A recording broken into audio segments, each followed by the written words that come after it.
Next tonight, into that question I mentioned, is your TV watching and listening to you?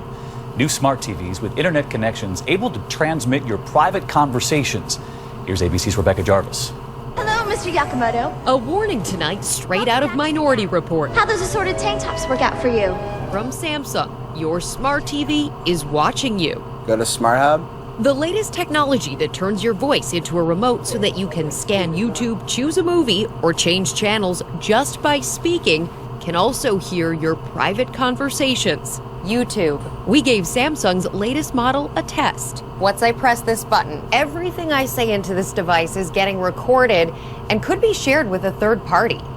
It's as cool as it is creepy. People have this expectation that the conversations that they have in their own home or what they choose to watch, this kind of data is really private. Samsung's privacy policy telling consumers, please be aware that if your spoken words include personal or other information, they will be captured and transmitted to a third party.